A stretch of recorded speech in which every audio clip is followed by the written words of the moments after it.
All right, look at this. We are back with John Penaloza. He's the admin for Rockport Stuff, and there is a lot of stuff to talk about with the election fallout. John, what you got for us? Oh man, this is crazy. Um, yeah, so I'm still here. I think you guys are live. So we've actually survived the initial voting process. We'll see what happens in the tallying afterwards, right? Mm-hmm. Um, so by popular demand, I have instituted a policy of no political memes as posts in Rockport Stuff because I don't know, 90% of the people cry out for it, you know, and I'm a firm free speech advocate, but I'm trying to give people a little bit of what they want. Um, I think it was a crazy run up to the election. Um, there were there were really heated commentary. I mean, at the same time, people were posting pro Biden or pro Trump or anti Biden or anti Trump memes. Almost the same people were asking, in the other memes, can we just stop political posts, please? It's like they couldn't help themselves, right? It's like being in charge of whether there's car crashes along the highway and being able to slow down and watch each one, right? But it's really crazy. John, I have a question about the site. Yeah, So I happened to see the train on your site this morning, right? And I was like, well, who is this guy? I've never heard of these people, this person. And that happens to me a lot on your site. And other yeah, sites, other sites I don't, it's not my local town. But right. are we wondering about some of the people who are coming in and posting? Yeah, we are. So the site is up to almost 8,000 people, right?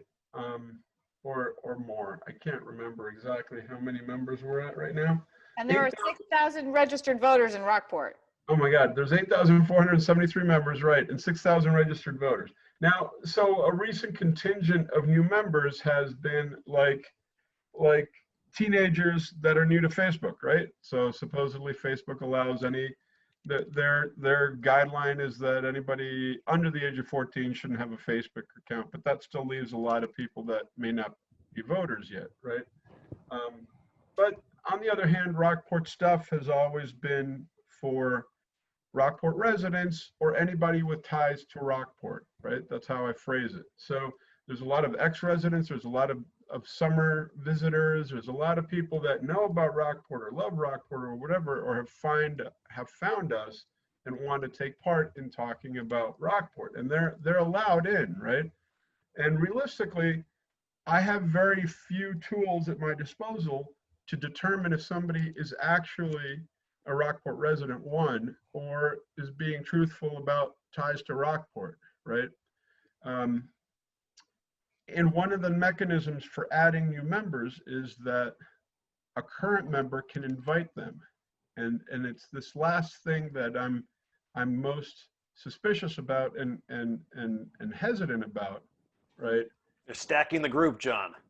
Stacking the group, but actually even done in a way that's unintentional, right? So that last Trump meme that has garnered 300 comments or so, the Trump train that you were referring to.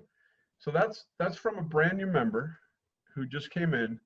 I don't know what his background is necessarily, right? So when I there's usually a list of people requesting to join Rockport Stuff that's about a dozen people long. And I will see certain criteria about that. They revealed to me certain things like how new is this account, right? So if the account was made in the last couple of days, I discard it out of hand, regardless of who says what. Because a lot of times I could be a current member trying to come in with a second account, which isn't allowed, right? Or an anonymous account or a pseudonymous account, which we don't allow. We want people to speak on their own behalf and be public about it and take ownership of whatever they're saying or posting, right? So this person didn't come in through that threshold, which is me accepting them. Any other person could accept them, and any other person could invite a new member of the group, right? And the group has grown organically that way. I mean, on the one hand, I'm thankful for that. But then there's this dynamic on the internet, and we talked about it in one last episode, you know, between the three of us, that a lot of these accounts and a lot of the trolling going on social media and a lot of the disinformation campaigns, whether they're Russian or Chinese or whomever, a special interest group, whatever, are actually carried out by fake accounts that fall under the radar of increasingly strict criteria that the social media networks are trying to apply to root that out, right? So it's a cat and mouse game of the creation of these accounts, of the existence of these accounts, and the deployment of these accounts at crucial times. And John, the easiest way that these accounts can infiltrate Facebook is through a group. exactly. And usually they go into a group because they have a large audience. They're not depending on their personal contacts to be able to get their message out and to amplify and multiply their message, right? So my fear is that current actual group members, you know, who may be partisan to a certain viewpoint, may be part of other groups where they're exposed to other members of the group that they have no idea whether they are real or fake accounts. And simply because of the message, whether it's more sophisticated, more extreme or whatever, simply because of the messages they're hearing and they're agreeing with, they may friend these people.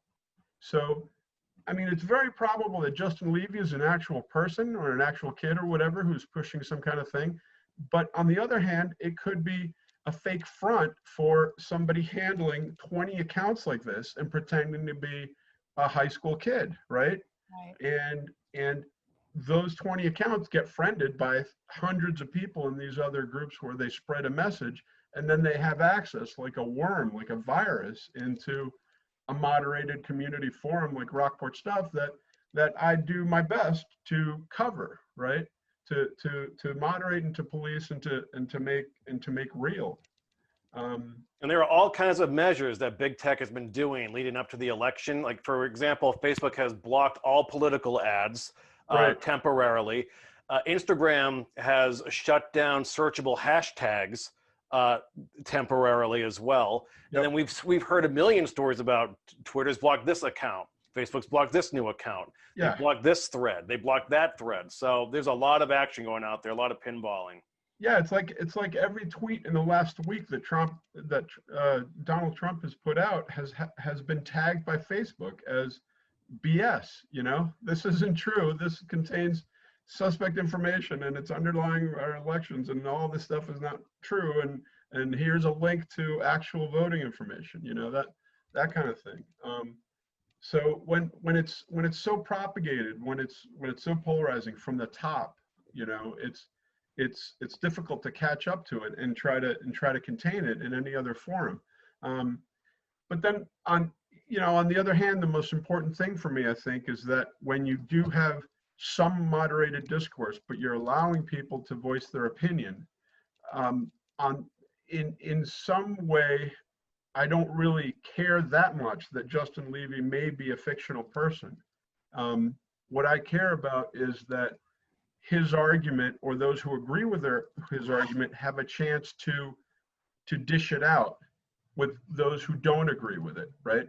So I think that's one of the things that actually makes Rockport Stuff a really valuable place, even though it's confrontational in this day and age, because Facebook's algorithms have siloed people into echo chambers where they don't see any opposing opinions. And those echo chambers serve to multiply and amplify their extremism and to normalize stuff like, you know, the extremist neo-Nazi groups that Trump is telling to the Proud Boys, he's telling them to stand back and you know, and be on And bye.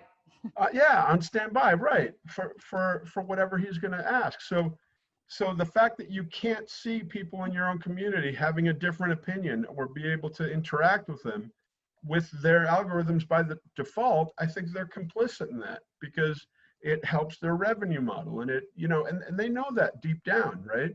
They're trying to section off people into as many small special interest groups as possible, but they're maximizing extremism in that sense, and they're deteriorating our sense of community and our sense of having, living with people who don't necessarily agree with us, but that's okay. That's part of the American way, right?